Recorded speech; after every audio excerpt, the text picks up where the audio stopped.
통장의 예산을 우리가 어떻게 가져갈 거냐. 현실성이 없다 이렇게 얘기해 주셨습니다. 통장 정리를 다시 한번 해보자 라는 이야기입니다.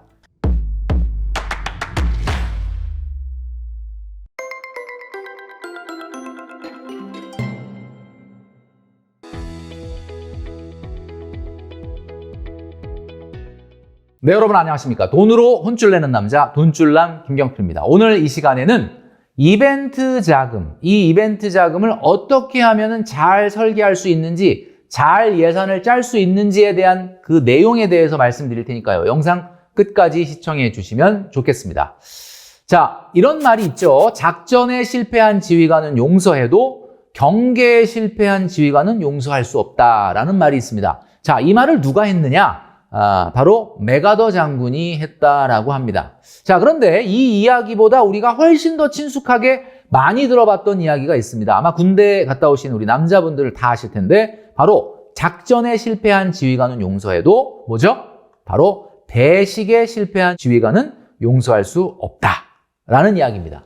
배식에 실패한 지휘관은 용서할 수 없다. 이게 우스갯소리 같고 농담 같지만 실제 군대에서는 정말 맞는 말입니다. 작전은 실패하더라도 배식에 실패한다? 음식을 잘 안배를 못하고 나누지 못해서 병사들이 제대로 식사를 못하거나 아니면 못 먹는 병사가 생기거나 훈련 나가서 이 원활하게 배식이 안 된다? 야, 이거는 정말 말도 안 되는 얘기거든요. 정말 생각만 해도 끔찍한 일이거든요. 이게 무슨 이야기냐?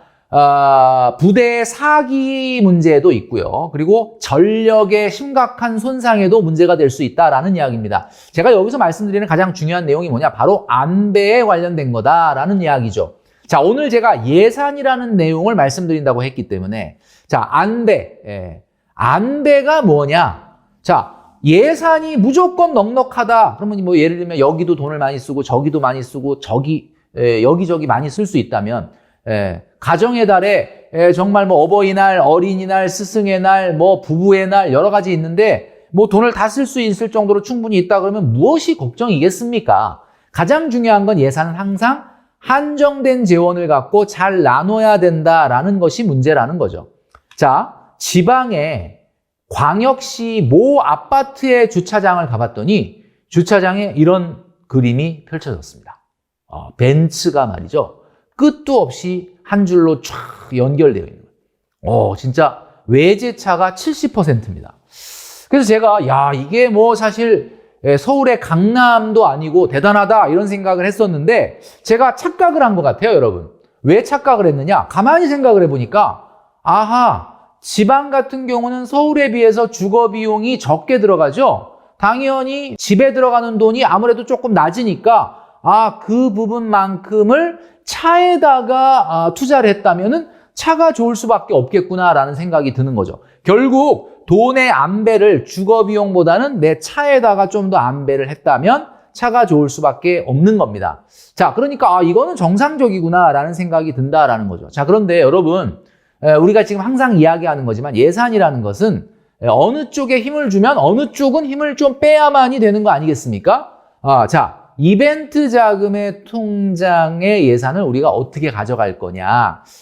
매년 이맘때만 되면 돈 나갈 일이 많다. 최근에는 또 결혼하시는 분들도 많아요. 뭐 경조사비도 많이 나가고 또 예를 들면 뭐 생일이나 기념일이나 이런 것들이 많다라는 거죠. 자, 그러면 제가 전 영상을 통해서 한번 말씀드렸는데 명절, 이벤트, 여행, 겨울옷 뭐 여러 가지 이런 비정기적인 계절 지출이 있지 않습니까? 자, 이런 것들을 어떻게 정할 거냐라는 말씀을 드리면서 제가 월 평균 소득의 1배라고 말씀을 드렸습니다. 자, 그랬더니 많은 분들이 이거 너무 현실성이 없다. 댓글에다가 좀 약간 현실성이 없다 이렇게 얘기를 해주신 분이 있는데 여러분, 제가 월 평균 소득의 1배 이내로 해라라고 하는 것은 그냥 가이드를 주는 거죠. 여러분들의 상황에 맞춰서 뭐 1배를 하시든 1.5배를 하시든 그건 알아서 정하되 중요한 게 하나가 있습니다. 문제는 1배냐 2배냐가 중요한 게 아니라 미리 정한 예산을 쓰고 있느냐가 중요한 거죠. 올해는 썼더니 500 썼네? 작년에는 썼더니 700 썼네?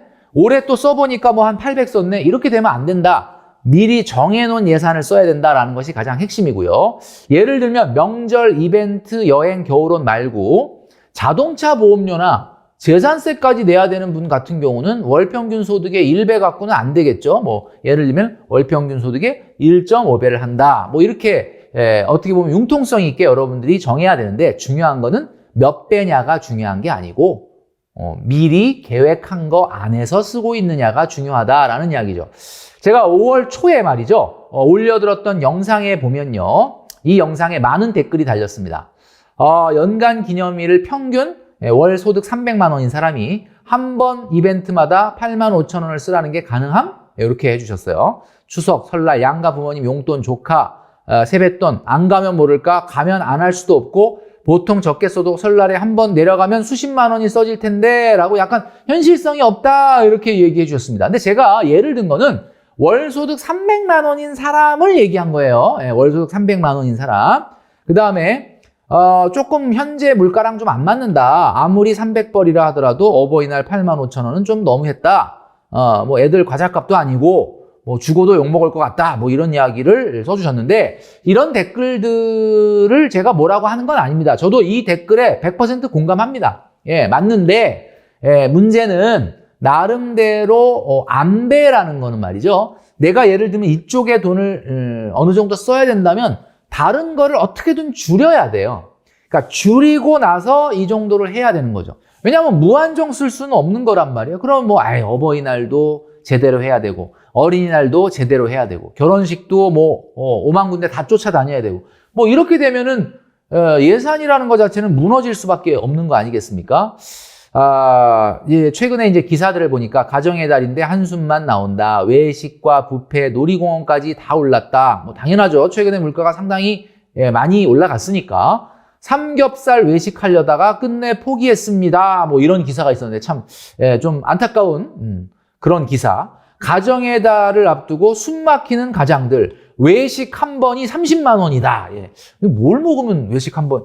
물론 뭐 그런 것도 있긴 하겠는데 요거는 좀 약간 오버인 것 같고요.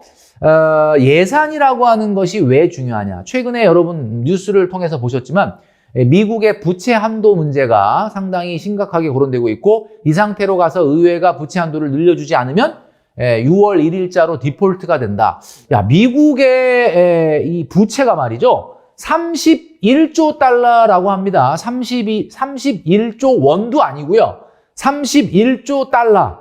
참 이렇게 예산을 국가도 정해놓고 쓰는데 그 예산을 넘어서 사용하니까 어떤 문제가 생깁니까? 세계 최강국이라고 하는 미국도 이런 난리를 겪는 거 아니겠습니까? 자, 예산이라는 게 그만큼 중요하다라는 겁니다. 자, 그래서 여러분 통장 정리를 다시 한번 해보자라는 이야기입니다. 자, 제가 말씀드렸죠. 월평균 소득의 1배, 2배 뭐 이게 중요한 게 아니라 여러분들이 연초에 미리 계획했던 대로 사용을 해야 된다라는 거고요. 월급 통장에서 소득이 들어오면 일단 자동이체로 저축이 먼저 빠져나가야 된다라는 거 늘 말씀드리는 거죠. 그리고 평상시에 쓰는 소비는 별도의 통장으로 붙여서 사용을 해라. 별도의 통장이어야 됩니다. 자, 그리고 지금 오늘 우리가 얘기하고 있는 이벤트 자금, 제가 늘 말씀드리는 월평균 소득의 1배 이내로 만들어서 보내야 되는데 만약에 이분이 300만 원의 월평균 소득이면 보너스 없고 오로지 300만 원만 받는 분이라면 계절 지출 이벤트 자금도 300만 원을 모아야 되죠. 자, 그렇다면 한 달에 얼마 붙여야 되냐? 한 달에 25만 원씩 이렇게 붙여서 300만 원을 만들어야 돼요. 자, 그러면 300만 원 안에서 여행도 가야 되고 뭐 명절도 세야 되고 부모님 어버이날 뭐 이런 것도 치러야 되니까 야, 이게 말이 되냐? 이게 정말 너무 적다. 자, 그러면 여러분 한번 잘 생각해 보십시오. 그러면 300만 원에서 이걸 도저히 쓸 수가 없다면 어떻게 해야 됩니까? 평상시의 예산에서도 여러분 지금 그림에서 보시는 것처럼 이 예산에서 이벤트 자금을 이렇게 인출해서 사용하라 그랬잖아요. 그러면 평상시 예산에서도 이 이벤트 자금이 모자랄 때는 반대로 이쪽에서 꺼내서 이쪽으로 쓸 수 있는 거 아닙니까? 이게 제가 무슨 말이냐면 연간 300만 원 가지고 여행 한 150만 원 예산 갖고 어떻게 여행을 가냐라고 얘기할 게 아니라 그러면 한 달에 내가 사용하는 생활비에서 5만 원, 10만 원이라도 절약을 해서 저축을 해서 여행 적금 같은 걸 가입한다면 충분히 또 대비가 되는 거 아니겠습니까? 그러니까 무한정 예산을 늘리는 게 문제가 아니라 이 안에서 결국 디스트리뷰션, 안배를 어떻게 할 거냐에 대한 고민을 해야지 이건 정말 실정에 안 맞는다. 이건 상황에 안 맞는다. 라고 이야기한다고 해서 뭐가 달라지는 것은 없다라는 이야기입니다. 자, 결국은 여러분 우리가 정확한 연간 계획이 필요하다라고 말씀드리고 싶어요. 산을 오르기 전에 정확한 연간 계획 필요하다. 좀 전에 말씀드렸죠? 평월 예산에서도 뭔가 이벤트 자금이 좀 모자란다면 평월 예산에서도 함께 좀 힘을 보태야 되는 거 아니냐. 특히 여행 자금, 좀 전에 얘기했던 것처럼 5만 원짜리 여행 적금을 들어서라도 부족한 이벤트 자금 내에 여행 자금을 보완을 좀 해줄 필요가 있다라는 이야기죠. 자, 오늘 말씀드린 내용은 바로 안배에 관련된 내용이었습니다. 배식에 실패한 지휘관은 용서할 수 없다. 이벤트 자금의 안배에 실패한 개인은 용서할 수 없다라는 내용입니다. 자, 그래서 제가 지난 영상에서 말씀드렸던 이 퍼센테이지는요, 그냥 제가 예를 들면 이렇게 보여드렸던 거지, 뭐 꼭 명절은 10%, 이벤트는 20% 이렇게 하라는 뜻이 아닙니다. 이 안에서 이 100% 안에서 여러분들이 안배를 하고 되도록이면 월평균 소득의 1배 이내로 고민해서 만들어라 라는 말씀을 드렸던 거죠. 자, 올해 벌써 시작한 지가 이제 달로 얘기하면 절반에 가까워지고 있지만요. 다시 한번 이 상태에서 앞으로 1년간의 우리 이벤트 자금을 다시 한번 계획해 보는 것은 어떨까라는 생각을 해봅니다. 닥쳐서 해결하려고 그러면 항상 문제가 되니까 미리미리 준비하자. 여름 휴가, 가을의 추석, 겨울의 월동 준비가 남아 있습니다. 자, 여러분, 이벤트 자금의 통장 안배를 앞으로 여러분들도 슬기롭게 잘 하시기를 바랍니다.